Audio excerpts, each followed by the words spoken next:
You owe us that $500,000, Vance.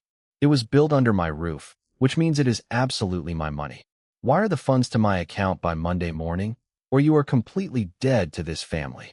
The voice on the other end of the telephone was heavy with an arrogant entitlement that I had not heard in over 12 years. My father was demanding a staggering fortune. He was demanding my entire life's work as if it were a forgotten debt, speaking with the absolute certainty of a king addressing a disobedient servant. I sat in the darkness of my living room, listening to the sharp, demanding breaths of a man who had spent my entire childhood convincing me that I was a worthless curse. Thank you for watching the video. Before I take you back there, do me one small favor. Take a second to like and subscribe, and tell me in the comments where you are watching from and what time it is where you are. It helps more than you know. My name is Vance. I am 30 years old. For the first 18 years of my existence, I was the designated curse of my own family. I grew up in a household where love was treated as a finite resource, and every single drop of it was poured directly into my older brother, Brant. Brant was the golden prince sitting on a crumbling throne. He was the star athlete, the charismatic student, the perfect child who could simply do no wrong in the eyes of my parents. Orson and Maura, my father and mother, worshipped the very ground that Brant walked upon. They built an entire religion around his perceived perfection. Then, 3 years after their golden child was born, they had me. According to their twisted mythology, the moment I took my first breath was the exact moment their immense luck permanently ran out. When I was just an infant, my father lost a massive contract for his small logistics and shipping company. My mother looked at me, lying quietly in a crib, and decided that my crying had distracted him from preparing his presentation. When I was 7 years old, my mother crashed her vehicle into a completely stationary streetlight. She told the insurance adjuster and everyone else who would listen that my negative energy radiating from the back seat had caused her to lose control of the wheel. I was the scapegoat. I was the vessel into which they poured every single one of their profound failures, their poor financial decisions, and their sheer incompetence. Orson ran a logistics company that was always teetering on the very edge of absolute failure. His warehouse was a cold, disorganized nightmare of lost packages and delayed shipments. Because they refused to hire competent staff, I became their unpaid laborer. From the age of 12, I spent my afternoons and weekends freezing in that damp, concrete warehouse. I hauled heavy boxes until my hands bled. But more importantly, I taught myself how to code. I realized that my father's primitive paper filing system was bleeding money. Seeking a quiet escape from their constant screaming, I sat in the corner of that icy warehouse and wrote a comprehensive inventory management software from absolute scratch. I automated their entire routing system. I stopped the bleeding. I saved their business from utter collapse. Did I receive gratitude? No. My mother would walk into the warehouse, look at me typing furiously, and scoff with profound disgust. "If you were not sitting there staring at that screen emitting bad energy, maybe this family would actually prosper," she would snap. I remained completely silent. I was the prey, carefully learning the patterns of the predators who surrounded me. I internalized their hatred, burying my pain under layers of absolute emotional frost. I focused entirely on my education, maintaining perfect grades while Brant spent his evenings partying and damaging property that my parents eagerly paid to repair. When I turned 18, the inevitable confrontation arrived. I had earned a full academic scholarship to a prestigious technology university on the other side of the country. I presented the acceptance letter to my parents, expecting at least a fraction of the pride they showed when Brant managed to merely graduate high school. Instead, Orson's face turned a violent shade of purple. He demanded that I reject the scholarship. He ordered me to remain in the icy warehouse, working for free, to pay off the immense debt of my existence. I refused. I told them I was leaving. The mask finally slipped from my mother's face, revealing the pure, unadulterated cruelty underneath. She stood in the doorway of my small bedroom, her eyes completely devoid of warmth. "You are nothing but bad luck to this family," she screamed, her voice echoing through the hallway. "Take your bad luck and get out. You will be crawling back when you fail." So I packed my bags. I walked out into the freezing night, leaving my childhood home forever. But I did not just take my clothing. I took the software code that I had personally written. I quietly logged into the warehouse server, deleted the proprietary scripts that belonged entirely to me, and transferred them to my secure hard drive. I left them with the exact system they had before I arrived. Little did they know, the terrified prey had just walked away with the only key to their survival. They had no idea that I was the unseen architect keeping their fragile lives from collapsing entirely. The next 10 years were a staggering journey of profound transformation. I arrived at university with nothing but a cheap laptop and a frozen heart. I threw myself into my engineering studies.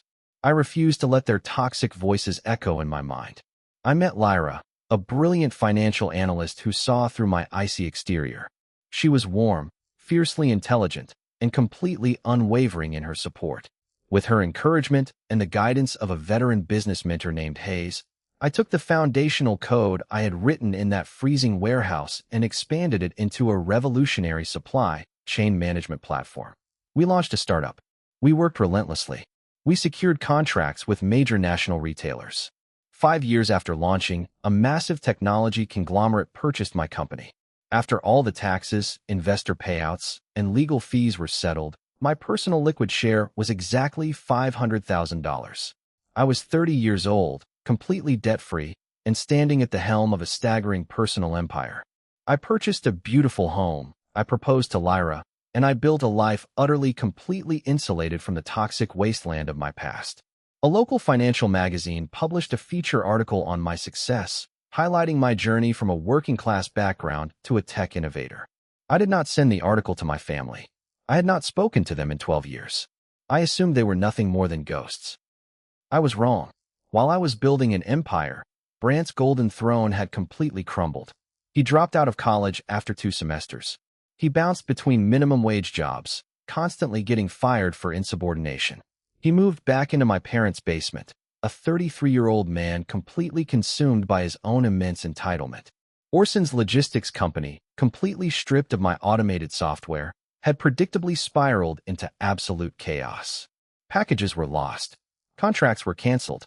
Orson had taken out multiple high-interest loans to cover the sheer incompetence of his operations. They were drowning in a staggering sea of debt. Their house was on the brink of foreclosure. Then, someone showed Orson the magazine article. They saw the number. $500,000. That brings us to the phone call. The cold, demanding voice of my father shattering the peace of my Friday evening. He did not ask how I was. He did not apologize for a decade of silence. He simply demanded the money, claiming my software was built under his roof and therefore legally belonged to him. Wire the funds to my account by Monday morning, or you are completely dead to this family, Orson growled. The silence on my end of the line was incredibly icy. The terrified child inside me, the scapegoat who used to flinch at his footsteps, threatened to completely paralyze my throat. For a brief, agonizing moment, I felt the familiar chill of their psychological snare closing around my ankles. I looked down at my shaking hands. Then, Lyra walked into the room. She placed a warm hand on my shoulder. Her touch instantly shattered the invisible chains of my past. I took a deep, steadying breath. I did not scream. I did not argue. I simply hung up the phone. The next morning, I sat in the pristine office of Dr. Keller, a clinical psychologist I had seen for years, to unpack the profound damage of my childhood. I explained the phone call. I explained the immense surge of guilt that their conditioning had attempted to trigger within me. Dr. Keller looked at me with absolute clarity. They are projecting their sheer incompetence onto you, Vance, she explained calmly. They are attempting to drag you back into the snare. If you give them a single dollar, you are validating their delusion. You are not a son to them. You are an asset. Her words solidified the icy resolve that had been forming in my chest. I was no longer the prey. I was a man who had built an empire from the dirt, and I absolutely refused to let parasites feed on the harvest. I drove back to my home, sat at my polished oak desk, and opened my laptop. I did not write a letter of apology. I did not attempt to seek their elusive approval. I utilized the precise, lethal tools of the corporate world. I drafted a formal email addressed to Orson, Mora, and Brant. I explicitly stated that I owed them absolutely nothing. I informed them that the proprietary software was created entirely on my own time, on a personal computer I had purchased with my own meager savings. I had never signed a non-disclosure agreement, nor had I ever been a W-2 employee of his failing logistics company. I attached a digital archive of my original source code timestamps, proving incontrovertible ownership of the intellectual property. I concluded the email with a completely cold, factual statement. Any further attempts to extort funds from me will be met with immediate and overwhelming legal action. I clicked send. The trap was set. Less than 3 minutes later, my phone began to vibrate violently. It was Maura. I answered, placing the device on speakerphone in the center of the kitchen island so Lyra could witness the profound madness. "You ungrateful, disgusting little monster," Maura shrieked, her voice cracking with sheer, unhinged fury. "We gave you life. We put a roof over your pathetic head. You stole from your father's business, and now you are going to let your own brother starve in the streets? I will go to the press. I will destroy your reputation." Orson snatched the phone, his voice a low, threatening rumble. "I am calling my attorney. I am filing a lawsuit for intellectual property theft. I will have a federal judge freeze your bank accounts, Vance. You are going to be completely ruined." The silence in my kitchen was absolute. Lyra looked at me, her eyes wide with shock at their sheer vitriol. I leaned closer to the microphone. My voice was completely frozen, completely devoid of the fear they so desperately wanted to hear. "You are not getting a single dime," I stated evenly. "Go ahead and sue me. File the lawsuit. Let a federal judge look at the fraudulent tax returns you filed for the last decade. Let the court examine how you ran your business into the ground while treating your underage son like an unpaid slave. If you contact me again, my attorney will secure a restraining order and file a civil suit for harassment." "You are a curse," Maura screamed, her facade completely crumbling into absolute desperation. "No," I replied softly. "I was your only salvation, and you threw me away." I ended the call. I immediately blocked their numbers. I blocked their email addresses. First thing Monday morning, I retained a prominent corporate attorney. He drafted a devastatingly aggressive cease and desist order, citing severe penalties for extortion and corporate defamation, and had it delivered to their dilapidated warehouse by a uniformed process server. The snare snapped shut. The predators were completely trapped in a cage of their own making. 6 months passed. The silence from their end was profound and absolute. The legal threat had utterly terrified Orson, exposing the sheer emptiness of his bluffs. Because they had no money to hire an attorney, and because no reputable lawyer would take a fabricated case with zero evidence, their empty threats dissolved into nothing. Without my money to bail them out, the inevitable consequences of their profound incompetence finally arrived. The consequences were staggering. The federal tax authorities audited Orson's logistics company. They discovered years of gross mismanagement and unpaid corporate taxes. The business was forced into Chapter 7 bankruptcy. A court-appointed trustee liquidated every single asset Orson owned. The dilapidated warehouse was seized. The delivery trucks were auctioned off for fractions of their value. Because Orson had used their family home as collateral for his reckless business loans, the bank initiated aggressive foreclosure proceedings. An eviction warrant was served by the county sheriff's department. My parents, who had spent their entire lives projecting an image of golden royalty, were forced to pack their belongings into garbage bags and move into a cramped, low-income apartment complex on the outskirts of the city. Their empire was completely shattered. They were left with absolutely nothing but the bitter reality of their own reflection. Then, the most unexpected thing happened. I received a notification on my professional networking profile. It was a message from Brant. I stared at the screen, expecting another barrage of entitled demands or venomous insults. Instead, I read a message that genuinely surprised me. Brant had finally moved out of their toxic apartment. The profound shock of absolute poverty had forcefully shattered his golden delusion. He wrote that watching our parents lose everything, and watching them frantically try to blame the bank, the government, and the universe for their own failures, had finally opened his eyes. "They did not just ruin you, Vance," Brant wrote. "They completely ruined me with their praise. I believed I was a king, and now I am 33 years old with zero skills and zero future. I am starting from absolute zero, working at a hardware store. But at least it is my zero. You were always the smart one. You were right to leave." He did not ask for a single dollar. He did not ask for a job. He simply apologized for actively participating in the horrific psychological abuse of our childhood. I read the message twice. I did not feel the need to embrace him, nor did I feel the need to punish him.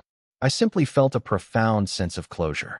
I replied with a brief, polite message, wishing him luck and providing a link to a free online coding bootcamp that I knew was highly effective. It was not a grand reconciliation, but it was a quiet acknowledgement of reality. I closed the laptop, leaving the past exactly where it belonged. A year later, Lyra and I stood on a sunlit cliff overlooking the ocean, surrounded by a small, carefully chosen group of friends, colleagues, and mentors. There were no toxic relatives in attendance. There were no screaming matches, no whispered insults, and absolutely no bad luck. We exchanged vows, sealing a partnership built on profound mutual respect and genuine love. When I looked out at the people gathered to celebrate my life, I realized the ultimate truth of my existence. The narrative my parents had forced upon me was a complete fabrication. I was never a curse. I was never a burden. I was simply a mirror reflecting their own immense inadequacies, and they despised me because I showed them the truth they desperately wanted to hide. I have built a beautiful, secure life. I have a brilliant wife, a thriving career, and a peace of mind that absolutely no amount of their toxic manipulation can ever touch. Why do some people demand the warmth of a fire from the very person they spent years trying to freeze to death? Thank you so much for watching to the end. How would you have handled that phone call from the parents? Let me know your thoughts down in the comments. If you enjoyed this story of karma and boundaries, please hit that like button and subscribe for more daily stories. Stay strong, and see you in the next video.